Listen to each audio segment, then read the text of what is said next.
I'm 104 years old, and I'm about to tell you something that nobody, not your parents, not your therapist, not your self-help books, will ever truly tell you. Not because they don't know it, but because it's too painful, too stark, too real. I've been alive for over a century. I've buried 3 husbands. I've buried 2 children. Most of my friends are gone. And every single person I knew before I turned 40 is no longer alive. I've watched the world transform itself 4 times over. I've seen radio become television, television become the internet, letters become texts, conversations become notifications. I've seen people grow closer to screens and further from one another. And after all this time, I've learned one truth that still haunts me every single day. We are all living like we have forever, when in reality, we barely have anything at all. But let me tell you when I actually learned this. Not at 90, not at 80, not even at 70. I learned it at 33 years old, and it took me another 71 years to fully understand what that moment was trying to teach me. It was October 14th, 1955. I remember because it was a Friday. I'd been planning to go dancing that weekend with my husband, Robert. We'd been married 8 years. We had 2 little boys, James and William. Robert worked at the steel mill, a good man, a steady man, the kind who kissed my forehead every morning and said, "See you tonight, Dorothy." Except that Friday. He didn't come home. There had been an accident at the mill. They told me it was quick. They told me he didn't suffer. They always say that, don't they?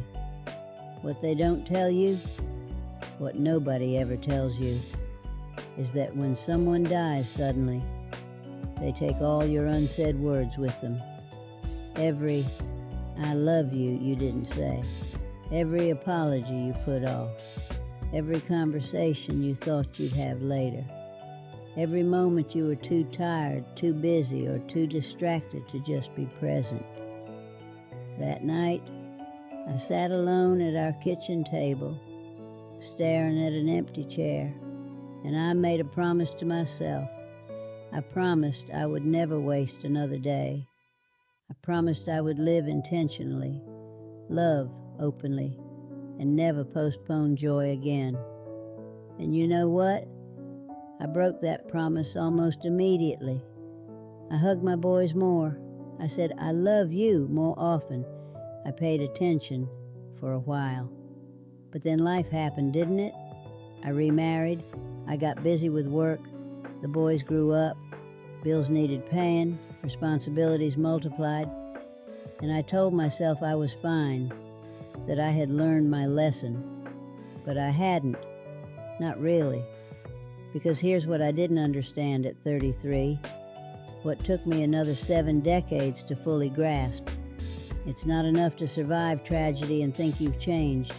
The real lesson isn't that life is short. Everyone knows that. Every greeting card says that.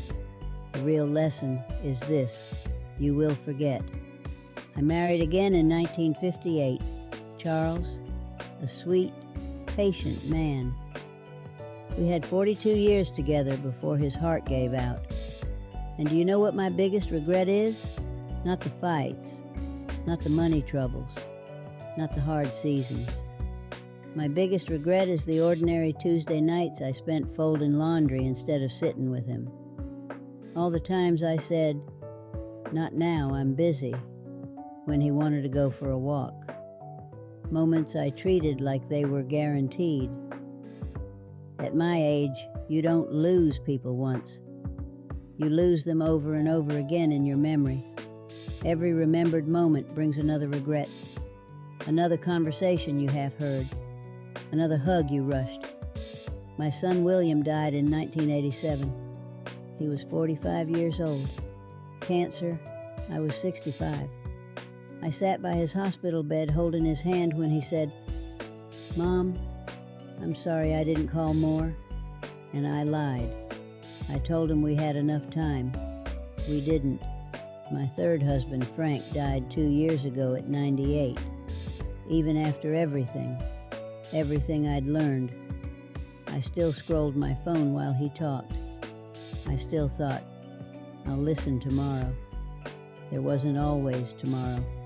You're probably thinking, this is depressing. Or, well, everyone dies. You're missing the point. The point isn't that everyone dies. The point is, you're acting like you're the exception. You think later will be different. It won't. I'm 104 years old, and I promise you, later never comes. You think you'll travel when you retire. Your knees won't cooperate. You think work will slow down. It never does. You think you'll live when things calm down. They won't, because here's the cruel joke. You have time right now. You just don't value it. You trade it for distractions. You spend it like it's unlimited. If your grandmother is alive, call her today. Not tomorrow, today. Because she's probably sitting somewhere telling herself she understands why no one calls anymore. And every day, it hurts more. Your parents won't be here forever. And when they're gone, you won't care about old arguments. You'll care about the moments you skipped. I know this because I'm that parent now. One son died. The other, James, is 76. He visits every Sunday, and it's still not enough. At my age, every goodbye might be the last. That isn't morbid, it's math. My great-great-granddaughter, Sophie, is 16. She spent most of her visit on her phone. I said nothing. One day, she'll remember, not regret over big mistakes, but regret over absence. Being there, but not really there. I won't be here much longer. My body's tired. And I'm okay with that. What I'm not okay with is you wasting your life. Because the moments that matter most are quiet and ordinary and happening right now, remember? And return. Return to presence. Return to attention. Return to love. Not perfectly, just persistently. I'm 104 years old. I've lived nearly 38,000 days, and I was fully present for only a handful. That is my deepest regret. Don't make it yours. Later never comes.